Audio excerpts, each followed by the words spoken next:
I started meme coin trading with just $500 and turned it into over 1 million. But in order to get here, I had to learn a lot. So in this video, I'm giving you the exact 10 lessons that took me almost 2 years to learn, so you can save yourself time and start compounding wins. But if you don't learn these lessons now, you'll pay for them later in time, in capital, and in regrets. Let's get into it. Lesson number 1 is have a plan for everything. Every single winning trader on chain has a plan for everything before they press the buy button. No. A plan isn't just about having a profit target and an exit plan.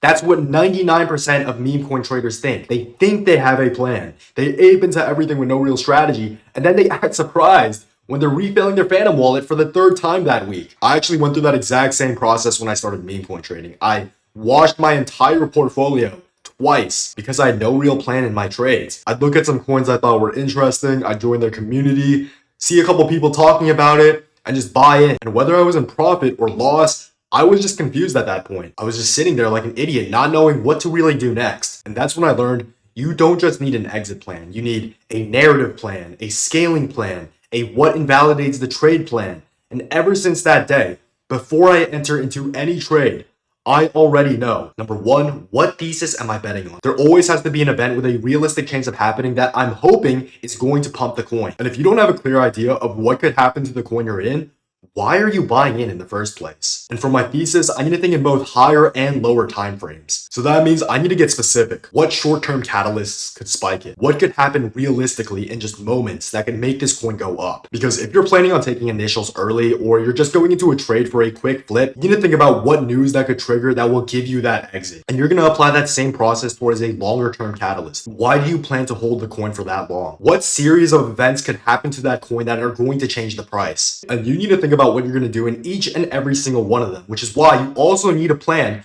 how you'll scale out. For me, when I'm carrying out a plan, I'm thinking about all the catalysts that could happen to a coin. If one of them triggers, I'll sell a portion of my position. That's one less catalyst that I can rely on. And that's a scaling plan. I'm thinking about what could happen to the coin, and I'm deciding what I'm going to do when they happen. And of course, you always need to think of the flip side. What could invalidate the trade that I'm in? No trade is only up. There's always something that could happen that could kill the coin that you're in. And this is so important to think about, not when you're just planning an exit, but also when you're gauging the price of the coin in general. Usually, the higher the coin goes, the higher chance there is of bearish news popping up that will correct the price. And if it doesn't exist yet, as the coin goes up, more and more people who are either sidelined or getting fearful will create this fear, uncertainty, and doubt around the coin. So you always need to be aware of what they are. And to demonstrate this in real time, I'm going to be talking about my trade on SBET as an example. So SBET, Sharplink Gaming coin, was a coin that was called in my group at $161,000 market cap. And the narrative is that it's a meme coin of the real stock, Sharplink Gaming, which is now pretty big on the news for being one of the first NASDAQ listed companies to be an Ethereum treasury. And meme coins on crypto or meme related stocks generally do very well. And as you can see, the actual stock, Sharplink Gaming, was sending. So going into this trade at 161K, what thesis am I betting on? And that's that crypto Twitter will catch on to how big the news of SBET buying tens of millions in Ethereum will be, see that there's a coin on the Ethereum chain of SBET, and buy it. But now we need to think what short-term catalysts could actually spike it. An influential figure related to the actual stock of SBET or Ethereum following the coin, or the coin simply getting more mindshare because of its strong narrative, or KOLs, which stand for key opinion leaders, hopping on to support it, more bullish news of the stock, or the actual price of the stock going up. And in this scenario, the long-term catalysts would also be very similar because the coin's price is going to be correlated with the actual stock's price, which means the events that keep this coin healthy on a higher time frame would once again be an influential figure related to the actual stock of Sharplink Gaming or Ethereum following the coin, it getting more mind share because of its narrative, or of course, the actual stock going up. And because this is sudden news and the stock recently just exploded in price, I can make a scaling plan based off both actual price levels and catalysts. If I notice more KOLs buying in or talking about it, I'll sell a portion. If I see an influential figure supporting the Twitter, I'll clip out some as well. If every few million market cap the coin hits, because like I said, it's correlated to the actual stock price, I'll sell a good amount as well. Now I need to think about what could happen that will actually kill this trade. Off the top of my head, if the actual stock's price nukes because of bearish news, like some unhidden past coming out about Sharplink Gaming, it'll reflect on the coin. If the price of the coin goes so high or keeps going up when the stock isn't to the point where it's overvalued, because like I said, it's correlated to the actual price of Sharplink Gaming, I'll pick up on that, realize that's a mistake in the market, and sell some. You need to think about these before you even enter into the trade. And because of that, I was able to buy in at the bottom and make a clean exit for $40,000. And because of that plan, my group was able to exit with a $351,000 profit on SBET. And lesson number 1 of making a plan is going to tie directly to lesson number 2, which is narrative is king. Meme coins are literally just stories with a chart attached. You're buying a meme, a piece of utility, or some news, but with the focus being on attention. So ask yourself, can this story capture the attention of thousands of people? But how do you know what actually makes a strong narrative? And to do that, you're going to be looking at 4 different points. Number 1 is how many people will see this narrative? What is the reach potential? How large is the targeted audience of the coin's narrative? And this is why coins on tech, meme culture, and big news do so well. They all cater to an extremely large or wealthy audience. You need to think whether this coin has the potential to resonate with retail. Number 2 is how will people react? What's more important than the actual size of the audience of the coin's narrative is how will people view the coin? And this is going to boil down to how does this narrative resonate with crypto and what is the background of the coin? Any one of these 2 factors is going to draw in the right attention, the kind that makes people want to invest. And number 3 is what is the ceiling for this attention? Remember, attention is value in this market and no coin is going to go up forever. So it's your job to figure out when that attention is going to taper off. And a strong narrative, of course, is going to have a very high ceiling of attention. And number 4 is how long will this reaction last? Attention is never stagnant. People are always moving from one thing to another. So you need to figure out what's causing this trend and what's going to cause it to die. And a good note of reference for the 3rd and 4th determinants are why would someone buy this coin higher? If the coin is at a $10 million market cap, why would someone decide to buy at 100 million? You always need to think about potential. Now, this all might be overwhelming at first. So once again, let me use this coin SBET as an example and gauge how good this narrative is. So you can take this exact process and apply it to other coins that you're looking at. So number 1, how many people will actually see this narrative? So as I stated before, Sharplink Gaming is an actual stock and it's being covered by not only crypto news articles, but TradFi as well. There's a huge audience in finance that's looking at this stock and it's going to be reflected on the coin. So this coin is going to cater to a decently large and wealthy audience. And as a result, it checks that first box off. Number 2, how will people react? And as I stated before, meme coins on crypto related or meme related stocks do extremely well. And there are historical examples that back this up. If you were around when GME was absolutely blowing up because of Roaring Kitty coming back from the dead, GME went over 200 million in market cap. And same thing with AMC as well. It went to, if I check the yearly chart, a near $30 million market cap. So it's clear people will have a bullish response. This resonates very well with a crypto audience. And through those examples, it should instantly register a coin revolving around a stock being the first listed Ethereum treasury is going to do very well. So checks that second box off as well. Now, what is the ceiling for this attention? And as I stated before, the main ceiling is going to be created by the actual stock's price. If the coin of Sharplink Gaming is going up, but the actual stock isn't, that means it's overvalued. There's a ceiling to be made there. And Sharplink Gaming has been buying hundreds of millions of Ethereum with a market cap of 2.8 billion at the moment. So we're playing with some big numbers here, and it's easy to see the coin going millions in dollars of market cap. But when the coin stops following the stock, unless a major influencer publicly supports the coin as well, that should tell you that there's a ceiling up ahead. Same exact thing for the 4th point.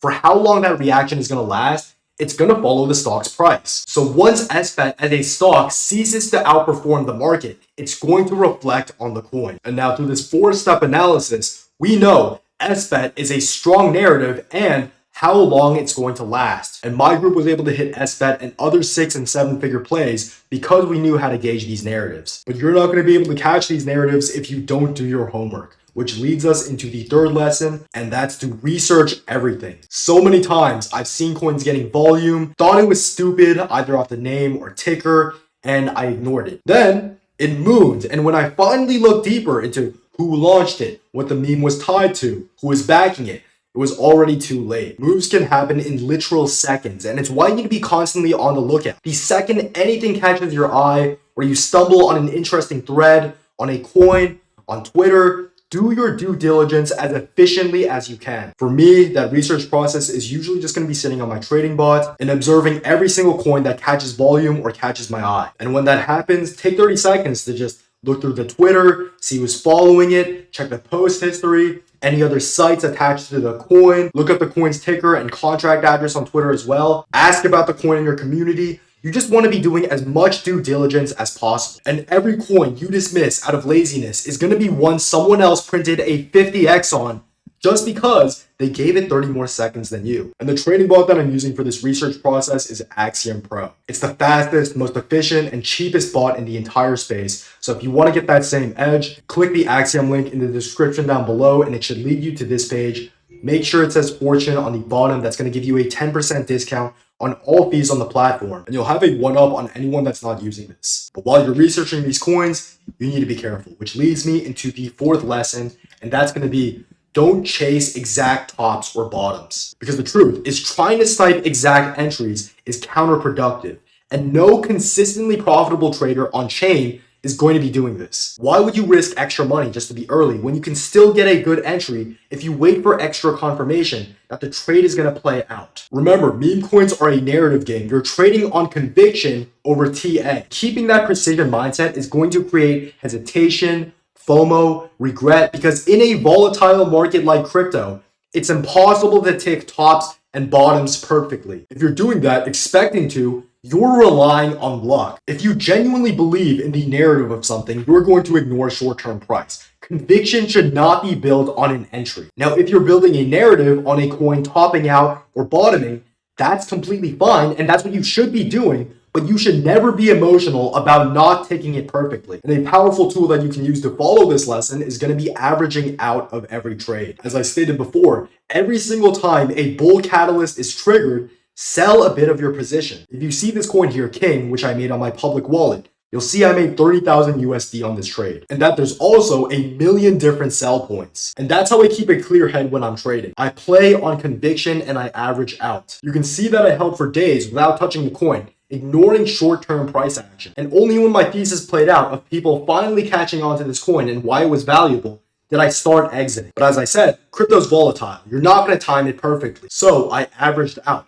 On my first sell, I take out my initials. On the next, a little bit of profit and some more on the next. And this is how consistently profitable traders always keep an objective view about things. They don't play on entries. And this leads me to the next lesson that not a lot of people understand. If it smells like shit, there's probably shit. In the meme coin space, 99% of whatever you're looking at is intentional. For example, if the developer of that tech coin you're looking at hasn't posted on their Twitter in months and suddenly comes back to launch a coin, there's something fishy going on. You have to remember that at the end of the day, every coin exists to extract. If the developer could include something that would make it draw more attention, making it more valuable, they would. So next time you're looking for a coin, some good things to check for are post history. Look through the coin's Twitter and see if they're constantly posting updates about what they're doing. Number 2, if the developer has posted projects in the past. If the developer of the coin you're looking at has already extracted in the past, why would they not do it again? So you need to be aware of previous coins. And number 3, while I don't really give this too much mind, unless they're utility coins, is distribution. If Axiom shows an extremely high bundle percentage, that might be something you want to avoid. And number 4, if the news on the coin is even real. Remember, this is an attention market. Attention is value. People will create fake news to make whatever coin they're launching seem more valuable. And a lot of these points just go back to my lesson on research. You need to be doing your proper due diligence. But even if all these things look good, you need to listen to this next lesson that I learned. And that's, don't expect the worst, but be prepared for it. The fastest way to blow your port in meme coins is believing you are the exception to getting rugged. And I've been there. As I said, when I was a beginner, I blew my portfolio twice on coins that didn't really have that much going for them. But I thought, okay, maybe this might be the exception. Maybe this time it'll work out well. But that mindset I had was completely wrong. Instead, you should always be hedged for the worst possible scenario. If you have most of your portfolio in a coin, no matter how bullish you think it is, take some profits. There's no worse feeling in the world than being on top in one moment and then back to the bottom in the other. And if you're saying, but that's how you win big, it's also how you lose everything. Even if it works once, you're bound to lose it all later, chasing that euphoria. It's not a matter of if, but when. And next time you trade, if you happen to win without preparing for the worst, that's not a good thing, because not every win is a good win. This is lesson number 7. And if you've never heard this saying, it might be a surprise to you, but making money on a trade does not equate to a good trade. In crypto, your edge comes from stacking good wins. If you buy some oversaturated community coin ran by randoms, where you don't even know what the actual narrative is, and there's no real bull catalyst behind it, and it just randomly pumps because a KOL tweeted about it or a wallet with copy traders bought in, you made money, sure, but it wasn't skill, it was luck. A trade without a real thesis is a coin flip. You can enjoy the profits, but don't lie to yourself. You were gambling and you got lucky. And if you don't separate the good wins from the bad ones, you're gonna start thinking all these bad habits are actually alpha when they're not. So to catch yourself from making these mistakes, you should be journaling. This might seem a little tedious, but it's extremely important. You don't need to write an entire essay about what you're doing, and it's only gonna take a few minutes out of your day, and it's gonna save months to years of time saved in the future. So after every significant trade, ask yourself these 4 questions. What was the narrative of the coin I bought? Why did I buy where I did? Why did I sell where I did? And why did I hold for that long? Once you've answered them, analyze and reflect on what you could have done better for each question. Nobody's a perfect trader, and even I have instances where I look back and realize, damn, I really could have executed this better. And once you're done asking yourself what you did well in these 4 questions and what you did wrong, ask yourself how you can implement these into future trades. And by doing that, you always know where you are as a trader in terms of your skill and your trading style and if it's working for the current market. You want to always give yourself room for improvement and stack the good wins. Study the bad ones and never confuse the two. And once you start journaling, you'll start catching more mistakes and probably start winning more trades. But once you start winning more, it's easy to fall into this next trap. And that leads me to lesson 8, which is don't fall in love with your bags. A meme coin is not your girlfriend. It doesn't love you back. It's not going to text you before your profits run to zero. And a lot of people don't take profits because they're emotionally attached to their position. So how do you keep an objective view? Number 1, if you ever find yourself genuinely praying on your knees for a comeback, cut a portion of your bag that instant. You're emotionally attached. As the price keeps fluctuating, if you're stuck in that mental, it's only going to get worse. You'll start getting euphoric on tiny pumps, feel like the world is ending on dips, and by the end of the trade, you're just left a mess. So cut your position down every single time you have this thought in your head. Number 2 is, would you be a buyer at the price point you see now? If not, take some profits. Remember, this is a game of conviction and narrative. Why would someone buy the coin at a 10x price from now? If you don't see that happening and you don't know why someone would buy that much higher, you're not actually convicted. So always take a second to reflect before you do anything. But even if you make a dumb mistake, get married to the bags, and have your profits run to zero, it's not over for you. Because that leads me to lesson number 9. Because as long as you understand lesson number 9, obsession is the edge. You're guaranteed to win in the future. Crypto doesn't reward casuals. But when you're obsessed with this game, it's literally impossible for you to lose long term. And no, this doesn't mean you should invest more than you can afford just because you're quote unquote obsessed. But do you think that the guys that are printing millions daily are half-assing their trades, not researching coins, and just hoping that their position is going to run? Definitely not. So if you want to be like them, you have to be obsessed with this market. From day one, even when I was still in Cornell University, which is widely regarded as the toughest Ivy League to study at, I was grinding daily. I was looking at new pairs during my classes, researching wallets during lectures, scanning Twitter instead of doing my homework. And in a market like crypto, you need to be aware of everything that's going on. The news, the timelines, crypto Twitter. And if you don't, you'll miss out on key information when you're actually taking your trades. I skipped weekends, study time, canceled dates because I knew that this window was not going to last. Remember, this is a time-limited opportunity. Treat it like the once-in-a-generation wealth event it really is. But finally, the 10th lesson, in order to actually secure that wealth, you need to pay yourself. Because at the end of the day, this isn't just numbers on a screen. This is your life. Put yourself first. Make sure all that work actually means something. You can't go broke taking profits, but I've seen too many people go broke by never paying themselves. I've sold too early before, I've held too long, but I've never once regretted taking profits on the way up. Because the worst feeling isn't missing the top, it's watching a $1 million P&L bleed back to 14,000 because you got greedy. So remember, you don't have to take all your money out, but you have to take something. Stable your crypto every single time you hit a significant profit. Every single big trade I take, let's say I make 200 SOL on a trade, I put that 200 SOL into USDC instantly. If there's anything you should not do, is fuck around with your profits. Why would you keep that hard-earned money you earned in a fluctuating asset like Solana or Ethereum? Sure, it could go up, but by doing that, you're taking another trade in and of itself, and it's going to constantly clog your mind when you need it to work. If your goal is freedom, start acting like it. Pay yourself. Buy back your time. Lock in your progress. And if you happen to get some wins, and this is the most important, always give back. Whether that's to your family, a friend who believes in you, or a cause that matters, remember where you came from. You're doing all this for a reason. Don't ever forget that. But if you want the easiest path to the top, I've officially opened the Fortune Inner Circle, where you'll be able to trade live with me, as well as be a part of a strong network of 7- and 8-figure traders who are actively navigating the market by your side. You'll also get access to exclusive live calls, many of which have been a large part of my portfolio, where we break down our strategies in real time, giving you the ability to not only learn, but also execute these same plays we're taking ourselves. So if you want a chance of getting results like Enabler, who made $20,000 within days of joining, or Bayside, who we've scaled from a few $100 portfolio into $300,000, all at the age of 15, click the first link in the description down below to apply.